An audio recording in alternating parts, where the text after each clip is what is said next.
सभी को नमस्कार। मैं कविता दुआ करनाल से स्वागत करती हूँ आप सभी का 9th सिविक्स की क्लास में। जैसा कि आप जानते हैं, हम लेसन संविधान निर्माण पर चल रहे थे। अब तक हमने देखा कि भारत का संविधान जो निर्मित हुआ उसमें किन किन व्यक्तियों का योगदान था, उसे बनने में कितना समय लगा। आज हम जानेंगे कि इस संविधान क्यों जरूरी है, संविधान बनने की क्रमिक मांग कैसे उठाई गई।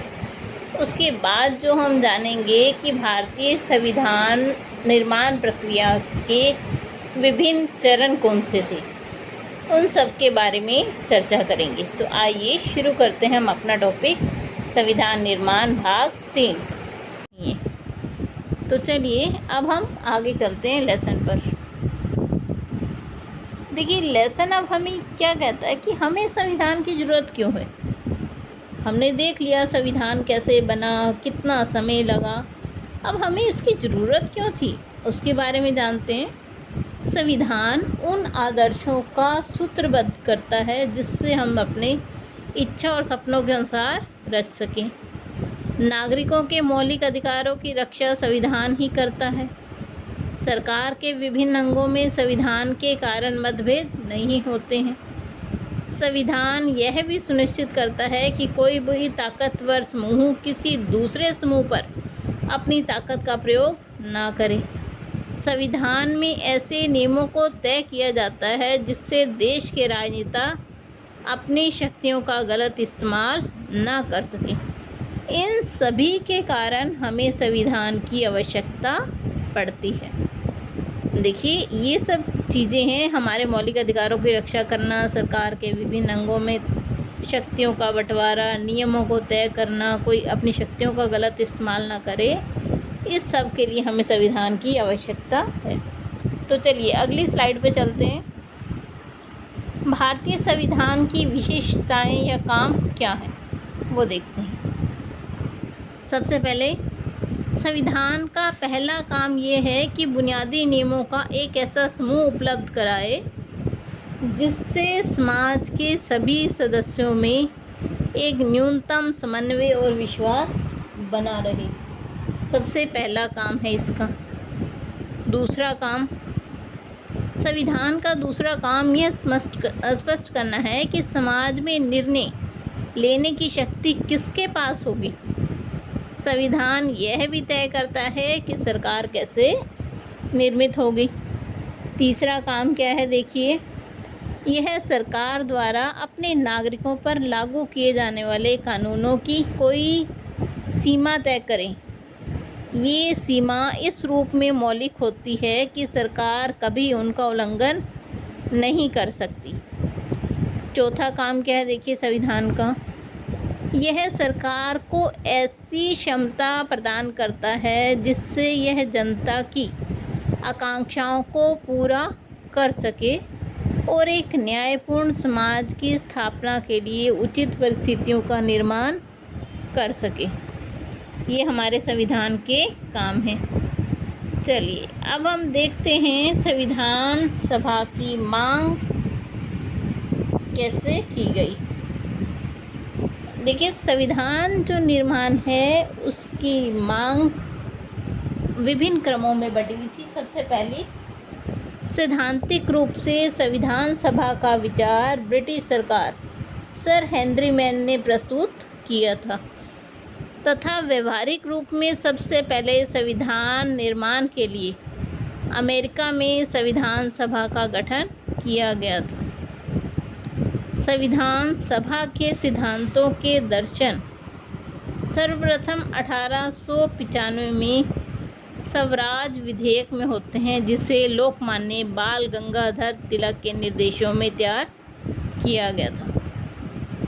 संविधान सभा का सुझाव सर्वप्रथम गांधी जी द्वारा 1922 में हरिजन नामक पत्र में स्पष्ट कहा गया कि भारत का संविधान भारतीयों को स्वयं बनाने का अधिकार होना चाहिए।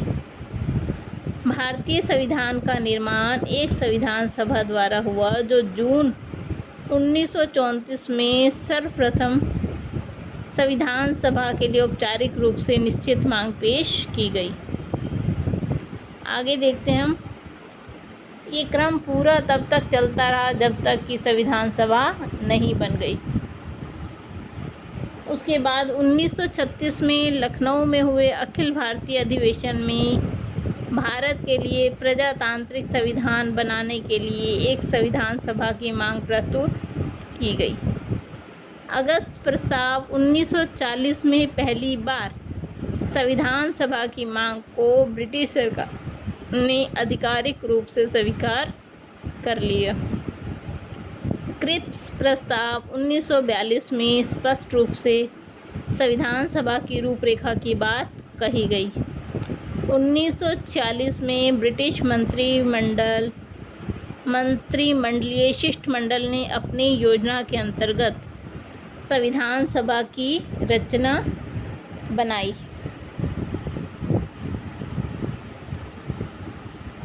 देखिए, गांधी जी क्या कहते थे? मैं भारत के लिए ऐसा संविधान चाहता हूँ जो उसे गुलामी और अधीनता से मुक्त करे।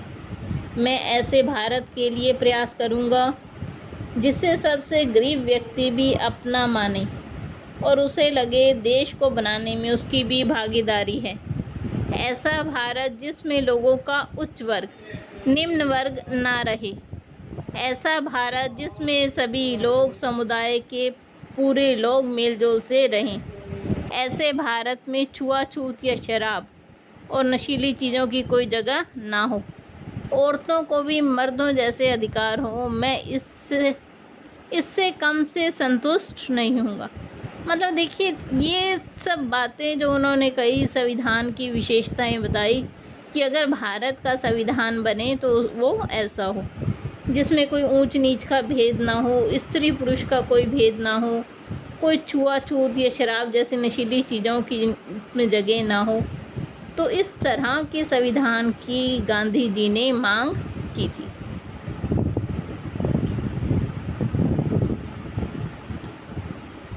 देखिए, संविधान सभा की जब मांग मान ली गई तो उसके विभिन्न चरण क्या थे?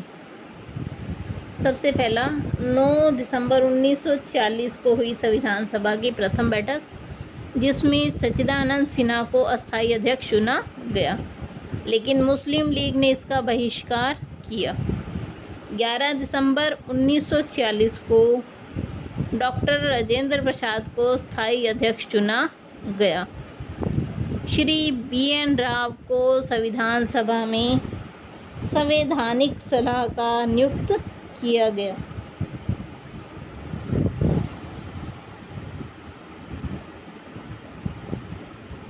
तेरह दिसंबर 1946 को जवाहरलाल नेहरू जी ने संविधान सभा में उद्देश्य प्रस्ताव प्रस्तुत कर संविधान के निर्माण का कार्य आरंभ किया कि हम अगर संविधान बना रहे हैं तो इसका क्या क्या उद्देश्य होगा। उन्होंने वो उद्देश्य प्रस्ताव प्रस्तुत किया। यह प्रस्ताव संविधान सभा ने 22 जून 1947 को पारित किया। ये सब डेट्स आपको याद होनी चाहिए कि जो भारत का अस्थायी अध्यक्ष था, संविधान सभा की प्रथम बैठक 9 दिसंबर 1946 को हुई, अस्थायी अध्यक्ष सच्चिदानंद सिन्हा। 11 दिसंबर 1946 को फिर से बैठक हुई जिसमें डॉक्टर राजेंद्र प्रसाद जी को स्थायी अध्यक्ष चुना गया।